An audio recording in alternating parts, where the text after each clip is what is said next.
Chapter 8. Perhaps if he banged his head hard enough on the mantelpiece, Gabriel thought, he could knock himself out cold, thereby relieving his ears the punishment of having to endure the sounds coming from the mouths of the Fairborn twins. 'Twas a shame, really. Though they sang a piece from Rossini's Semiramide, the pair could have been singing in Finnish for all the care they took to enunciate their Italian properly. Tonight marked the commencement of the bride hopefuls' talent performances. Not that Tristan gave a horse's ass whether any of them could hold a note, play a tune, or read for that matter. His brother's expectations began and ended with what abilities any one of them could offer him inside his bedroom or in any room. But for one torturous evening, it gave the musically talented a chance to show off their skills. Unfortunately, it also gave him a blasted headache. Pushing off from the wall next to the hearth, Gabriel let his gaze drift across the dimly lit room until it affixed to his target, Miss Haywood.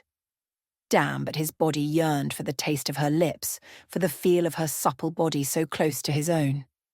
The sight of her made his entire body as taut as a drawn bowstring. Dear God, and her freckles. He wanted to memorize where each one was located and kiss them all. Dressed in a dark blue silk gown, she smiled placidly as the cats continued to screech not 5 feet in front of her. A less observant person would have believed she was, in fact, enjoying their performance. But every so often when the harmony of the Fairborns wavered and clashed, her eyes crinkled at the corners and the apples of her cheeks would lift a touch. He shifted his stance. This one was remarkably good at feigning indifference. She was mischievous, all right. So discreet. Such a good actress, he rather thought she'd do well in the theatre. He had suspected she was trying to keep Charlotte away from Tristan, and tonight, not more than 5 minutes ago, his suspicions had been further solidified when he watched Madelyn choose her seat. Tristan had asked Miss Green if he could take the seat next to her on the settee. Quick as a whip, Madelyn squirmed her way in between the pair, plopping herself in the middle before Tristan had time to bend at the waist. Smiling innocently up at his brother, she had gestured for him to take the empty seat to her left. Gabriel shook his head. How long did she think this was going to last? In all probability, she was making it worse. The longer she kept his brother from conversing, strolling, or sitting next to Miss Green, the more determined Tristan would become. She was unknowingly baiting his brother's appetite. However, in the end, it didn't matter. Gabriel had decided that he wouldn't let her win this game of love. Oh, he would have his brother married at the end of the fortnight, and if Charlotte Green managed to catch his brother's interest, then he wouldn't let anything stand in the way. And that included the cheeky miss with the penchant for getting under his skin and making him smile, tease, trip over his words, and chuckle like he was, well, like he never had before.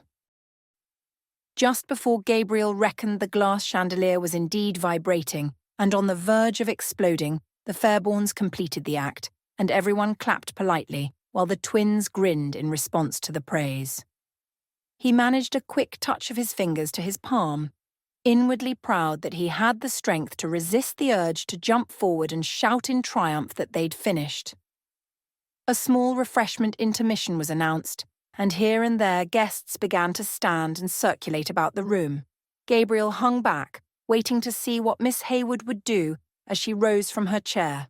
For at the same time Tristan reached behind her to tug playfully on the thick satin ribbon Miss Green wore around her waist. But before Madelyn could intercept the play, her attention was immediately snagged by her stepmother, who pulled her forward with a not-so-gentle yank on her arm. The Baroness's mouth was pulled tight as she spoke sternly to her charge.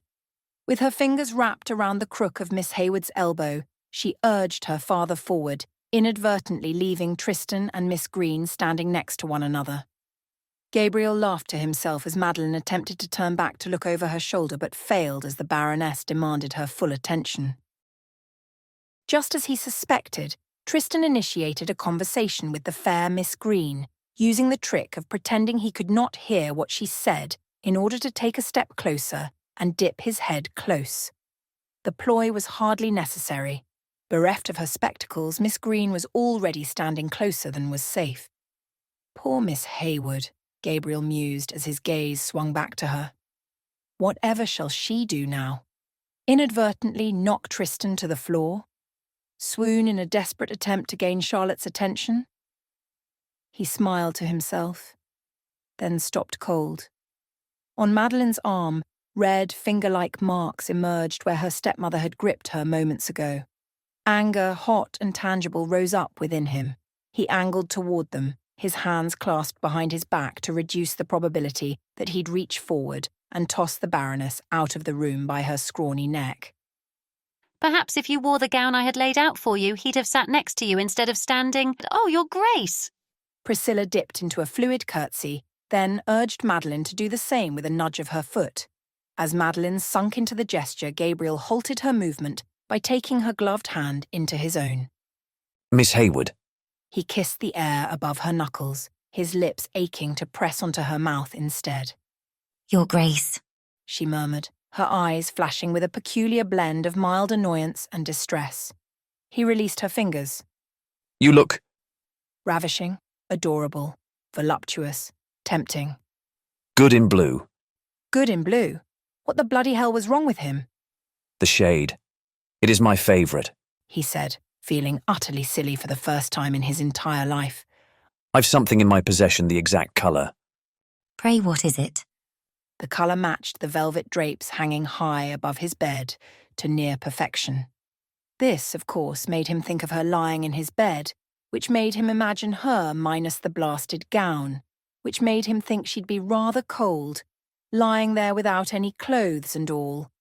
And this made him think of settling himself atop her to warm her up, which made him imagine sinking his... Damnation. He couldn't very well tell her it was his bed dressings that were blue. During his hesitation, Tristan had joined them, Charlotte's hand tucked into the crook of his arm. Madelyn instantly spotted it, and her expression altered with a twinge of panic. Perhaps the shade matches your eyes? The Baroness offered awkwardly. Gabriel turned and looked at the Baroness crossly. The daft woman obviously imagined he gave them a riddle to solve. No, Madelyn answered, drawing his attention immediately. They're too luminous to be compared to the dark hue of my gown. Her studying gaze bore into his for only a moment, and then she blinked away their connection and smiled tightly. She turned to Tristan and Charlotte. Charlotte, she called sweetly. Do come with me. She held out her hand. Let's get some refreshment. Thank you. I do not want any presently, Charlotte said with a meaningful side glance at Tristan. But... Perhaps, Gabriel interrupted. You would allow me to accompany you? Madelyn started to decline his offer, but a bump in the hip from her stepmother cut her short. She threw a brief glance at the Baroness, who narrowed her eyes in a threatening manner. Madelyn nodded dolefully. Yes, that would be grand. He held out his bent arm. After a brief hesitation, she took it, her touch as gentle as a butterfly. In silence, they approached the side table laden with refreshments and various cakes and sweets. Have you no musical talent to display this evening, Miss Haywood? Gabriel asked, handing her a glass of punch. She shook her head, taking a sip. None at all. I've always longed to learn, but I fear I have neither the patience nor the discipline. You can draw and cut remarkably detailed silhouettes. Rosalind showed me the ones you've done of the other guests. She said you completed them with remarkable speed and dexterity. They are quite remarkable. Her brown eyes flashed with reserved pleasure, and she blushed prettily. It had become apparent to him that she was unaccustomed to compliments, and they made her uncomfortable. Thank you, she murmured, staring into her glass. Gabriel placed the tip of his index finger under her chin, gently tilting her head so he could look into her eyes. Perhaps one day you might do one of me. She nodded, rubbing her arm in a fashion he had first assumed was a nervous gesture, then realized her fingers smoothed over her skin as if something had irritated it. And then he remembered how the Baroness had squeezed her there. Knowing it was forward to touch her again, but unable to stop himself, he trailed his finger over the fingertip-shaped marks above the crook of her elbow. She snatched her arm away, cupping her palm over the spot he'd touched. Who did this? Gabriel asked. She said, hesitating. The archery lesson. The woman was an abominable liar. Her statement sounded like a question. He frowned. I abhor lying. It's nothing, really. And he truly believed she thought that. He gave a slow nod, a scowl sliding into place. Taking a step closer, he bent to whisper in her ear. If you confided that someone, whoever it was, made those marks on your person, they would deserve nothing less than a sound thrashing. Or at the very least, their guardianship would be stripped, and you would no longer suffer from their company. Yes, but then who would then have to suffer mine? I'd see to it myself. He pulled back, searching her large eyes. Her cheeks turned pink and she looked about the room. A stab of regret jabbed him for wording his answer unflatteringly, but he wasn't about to correct himself at the expense of sounding like a buffoon. Tell me, and it shall be done. He intoned. Please let us return to Charlotte, she said softly. Of course. After she finished her drink, Gabriel guided her back to their small group, nodding at acquaintances as they crossed the room. Untwining their arms, she made to step between his brother and Charlotte, but he gently steered her across from them, with the pressure of his hand at her lower back. Has anyone seen Mrs. Green? Tristan broke in. The group turned in unison to the window seat where Charlotte's mother had settled herself, snoring softly. Rosalind stood at her side, apparently noticing only just then that the woman she was conversing with had fallen asleep. Right. Well, Charlotte had expressed an interest in my collection of botanical volumes, Tristan stated. Gabriel didn't miss Madelyn nearly jolt out of her stockings at his brother's familiarity with her friend's given name. After we finish up here, I thought I'd take her down to my private library. I don't think that's such a good idea, Madelyn blurted. Rosalind would chaperone. Gabriel intoned. Take no offence, but it only took a bit of prodding for her to leave you and... Madelyn pressed her lips together, masking a wince. Gabriel knew she had almost blurted out that the two of them had been alone. But were they really? He suspected Rosalind hadn't actually left. Besides, Rosie knew Tristan couldn't be trusted for 1 minute alone with a female. Charlotte would be safe enough. Leave you and who where? Priscilla asked with keen interest. Gabriel scowled at the woman. Her eyes shifted from sharp curiosity to indifference in a matter of a second. Pursing her lips, she reverted her gaze to some point across the room. Wolverest! Tristan! Gabriel turned at the sound of Adam Pharamond's voice. The Earl of Rothbury stood behind Madelyn, who looked like she'd just been spooked by a ghastly apparition. Her eyes were large and unblinking as she stared straight ahead. And from the rapid rise and fall of her chest, her breathing had increased twofold in a matter of seconds. She must still be fretting about the prospect of his brother showing Charlotte his private library, he thought. She'd do well to put her plan behind her now. Whomever Tristan wanted, he would make certain the opportunity was there. Rothbury. Gabriel returned with a nod. Truthfully, he was a little surprised the Earl had shown after he had already declined the invitation. Tristan's school charm abhorred ton functions, and if he was at one, it was because he was in pursuit of some unsuspecting female. Many a protective guardian steered their daughters or wards away from Rothbury. Gabriel had set him straight without hesitation when the insidious man had the audacity to set Rosalind in his sights not too long ago. Rothbury didn't have a conscience as far as he could tell. The man delighted in the art of seduction, whether it be a blushing debutante or his best friend's wife. I see you've changed your mind, Gabriel said to him. Perhaps he came to discuss horseflesh with Tristan. Rothbury inclined his head, ignoring Gabriel, and instead focused his attention on Madelyn's back. Gabriel thought to introduce Rothbury to the group, but stalled as the Earl stepped around Madelyn. And from the spark of recognition in her eyes, Gabriel became aware that they knew one another already. Miss Haywood. Rothbury bent low. I trust you are well? Tentatively, she curtsied, her eyes flying from Rothbury to Gabriel. She masked it well, but he could see the uneasiness there. A series of chords on the pianoforte broke the questionable silence as Rosalind drew everyone's attention to the front of the room. Miss Beauchamp, armed with a violin, announced the Mozart concerto she would be playing, accompanied by Miss Ellis on the pianoforte. It was time for Gabriel to leave. As the guests took their seats, he excused himself and made for the door. Reaching it, he looked over his shoulder to find Tristan and Charlotte sitting side by side at the settee. He smiled. It would suit Miss Haywood well to realise sooner rather than later that one couldn't control whom one fancied, though he had just learned that lesson himself when she waltzed into his life.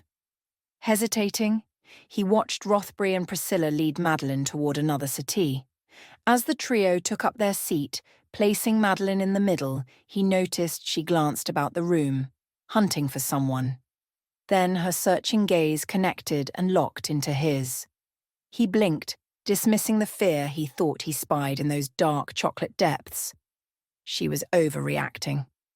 Tristan certainly wouldn't try ravishing her friend in a room full of spectators. And if at the conclusion of the music demonstrations, Tristan insisted that Charlotte see his books, Rosalind would be certain to chaperone. Turning, he left the room before the urge to spin on his heel and return to Madelyn overcame him. Gabriel didn't give a damn if his guests considered him a rude lout for quitting the music room for the serenity of his library down the hall. After all, he thought he'd rather surprise them that he'd even attended in the first place. Staring into the fire in the grate, he shook his head slowly as he balanced his glass of brandy on his knee. This task of watching Miss Haywood was more perilous than he'd imagined. He had been wrong. He couldn't disregard her any more than one could ignore the sun shining in one's eyes. She had a light, an aura of quiet beauty, and he couldn't keep from imagining he could capture it and make her his own. But he knew how volatile that action might prove, so he gritted his teeth and told himself to simply forget her already. She was just a woman, and an imperfect one at that. Throwing back his head, he took the last swallow from his glass, then eyed the thing crossly. You're certainly no help. Fortunately, there wasn't a reason to watch her any longer now that he knew what she was up to. Having figured her out, he could keep his distance as he had originally planned. After he had Tristan well and truly hitched, he'd plan a trip to his hunting lodge in Scotland, and Miss Haywood would pack up with the others and return to wherever it was they called home. Which was a good thing. A great thing. Distance between Miss Haywood and himself would surely keep his imagination in check, his hands to himself, and her clothes on. All he had to do now was make certain Charlotte had every opportunity to be with Tristan, as the other girls did. Certainly this slip of a girl couldn't outmaneuver him. He proved it tonight when she tried keeping Charlotte by her side and away from his brother. He rose from his favourite wing-back chair and made for the crystal decanter on the side table, then cringed as the duet by Miss Beauchamp and Miss Ellis took a wrong turn and ended on a discordant note. A minute later, a sigh emerged from the doorway, making Gabriel pause in pouring his drink. He looked over his shoulder to find Tristan leaning against the doorframe. Still planning on taking Charlotte to your library? If her mother ever stays awake long enough to chaperone us. I'm afraid Miss Haywood managed to coerce Miss Green to insist upon it. Don't be surprised if the little minx follows you, sketching your every move. Gabriel muttered. Tristan shook his head. I still don't understand why you had to go and invite Rothbury, he added gruffly. Come now, Gabriel said. Did you expect to have them all to yourself all of the time? Rosie insisted we even out the numbers. Seems we can't have a bunch of pouting women standing around waiting their turn to dance with you at the night of the ball. Besides, Rothbury's not looking for a bride last I heard. Drink? He took Tristan's grunt for yes, poured his brother a glass, and handed it to him as he returned to his seat. Closing his eyes, he sank back into his chair, choosing to forgo stroking Tristan's ego by telling the young man he had nothing to worry about. Maybe a bit of jealousy would do him good. Perhaps it would spur his fickle brother into choosing a bride more quickly. Tristan gave his glass a swirl, then tossed the liquid down his throat. I'm surprised is all, he said through a grimace. Considering the fact he's been panting after Miss Haywood since last season. But I'm sort of glad he's here. I did want to take a look at that Arabian beauty of his. Gabriel sat up, nearly spilling his drink. What did you say? Rothbury? Arabian? No, what of Miss Haywood? Ah, Tristan nodded. wants to marry her or bed her. I'm not sure. Supposedly he proposed last spring, but she refused. Said he suspects she was only testing his sincerity. Playing hard to get. He shrugged. He's not giving up, you know. Man's as determined as a bull in heat. Hell's teeth. What are you scowling at me for? Gabriel blinked, easing back into his chair, every muscle pulled tight. So Rothbury wanted Madelyn, and it certainly wasn't her dowry he was after. He closed his eyes for a moment, hoping the rumble of jealousy wouldn't come, but it did, and it fairly roared in his ears. He flexed his fingers, hoping the movement would pacify the ache to throttle Rothbury with his bare hands. He knew he had to get away from here, away from her. How does this make you feel? He asked, in attempt to control his unfounded jealousy by focusing on his brother's emotional response. That another wolf is in the mix, sniffing around? He shrugged again. I'm not sure. I can't say I'd ever considered Miss Haywood before Rosie invited her to Wolverest. She's a peach and all, but a diamond of the first water she is not. He finished derisively. His brother's comment provoked a twinge of protectiveness in Gabriel, but he managed to keep silent, choosing to ignore it. Ah, Tristan sighed. I don't know. Truth is, I haven't made my decision. Not even close. I think I'm still hoping you'll change your mind and pick one of them for yourself so I can continue being a lazy, reckless, debauching wastrel of a second son. He laughed. Just surprised is all. That you invited him knowing he was bent on pursuing the chit. I didn't know. Gabriel muttered. I guess it doesn't matter. Just don't know if I can concentrate with Rothbury panting about is all.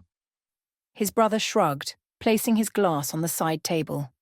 I best return. He grinned. Charlotte's to play a minuet.